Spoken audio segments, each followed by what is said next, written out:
Storytelling, basicamente, é contação de histórias, né? Ou a arte de contar histórias. Que é um conjunto de técnicas que roteiristas, escritores e, geralmente, pessoas ligadas às indústrias do entretenimento utilizam para chamar a atenção das pessoas, entreter, né? com histórias e passar conhecimento.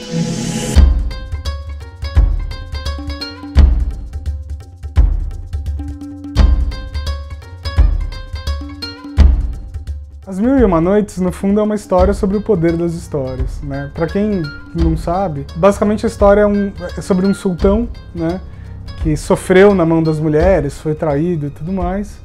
E aí ele adquiriu o hábito meio cruel de se casar com uma mulher numa noite, né? E aí no primeiro raio de sol ele manda matar a mulher com quem ele se casou.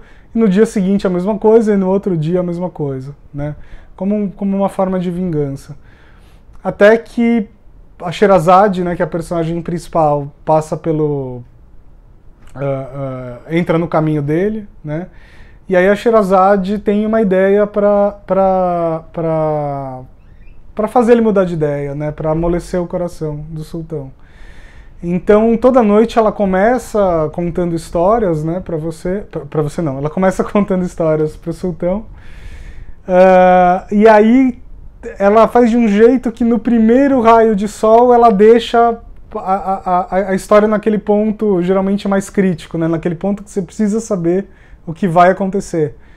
E aí o sultão acaba desistindo de matá-la, né? Porque o sultão fala, bom, eu quero saber o que vai acontecer com a sua história, então eu vou te deixar viver mais um dia, né? E aí na noite seguinte ela faz o mesmo truque e vai emendando uma história na outra, né? Por isso que chama Mil e Uma Noites. Isso tem muito a ver com aquele processo de gente que é viciada em série, né? Tem muita gente que é viciada em série, eu sou uma dessas pessoas. Mas quando você está muito dentro da série, né? Quando você está muito dentro da série e você vê um episódio que acaba de um jeito meio impactante, você precisa ver o segundo, né? Você precisa ver o terceiro, o quarto. E aí quem tem Netflix, por exemplo, sabe que é um vício, né? Tem gente que perde finais de semana inteiro, né? Então, eu acho que esse é o paralelo com o mundo de hoje em dia. Isso vem interessando as empresas e o mundo corporativo de uma forma geral, de 5 anos para cá, basicamente, porque a gente vive num mundo que tem excesso de informação, né? Então, qualquer pessoa com mais de 100 amigos no Facebook já sabe que é impossível acompanhar tudo o que está acontecendo. Se você for comparar 30 anos atrás, quando você tinha pouquíssimas fontes de informação com hoje em dia, já dá para ter uma noção, né? O próprio site Administradores é um pouco... faz parte desse movimento, de uma certa forma. Então, no mundo que você tem excesso de informações, o sarrafo das pessoas aumenta, né? Então, você precisa se esforçar mais para conseguir a atenção de alguém, né? E aí o mundo corporativo, de repente, passou a olhar para essas indústrias de entretenimento que não tem esse problema, né? Tem outros desafios, mas esse não.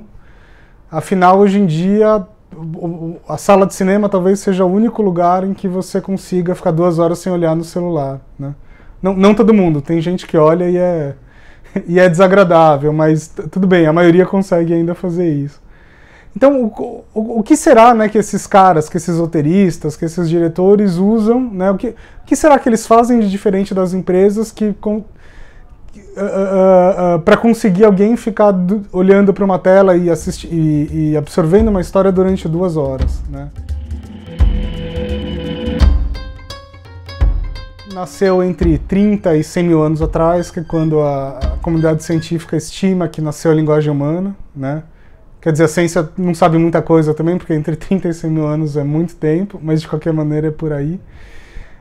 E vamos imaginar que nessa época você não tinha Google, né? Você não tinha TV, você não tinha enciclopédia, você não tinha como armazenar conhecimento, a não ser sentar em volta de fogueiras e ir transmitindo para os outros da sua tribo, né? E assim basicamente era feito. E o primeiro a tentar entender o que é essa coisa de storytelling, né? Porque uma história tem certos elementos básicos comuns, né? Então, a primeira pessoa a tentar entender isso foi Aristóteles, num livrinho que chama Poética, inclusive, dá para comprar em qualquer livraria.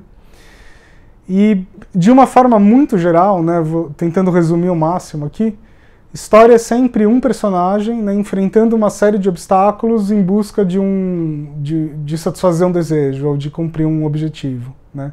De uma forma muito geral é isso. Então você precisa de um personagem, histórias são sempre sobre pessoas, você precisa de obstáculos, né? E aí eu gosto muito de uma palavra até informal, mas histórias são sempre sobre perrengues, né? E você precisa de uma transformação, né? Então esse personagem nunca pode terminar do mesmo jeito que ele começou. E isso dá a ideia do arco, isso dá a ideia do começo, meio e fim.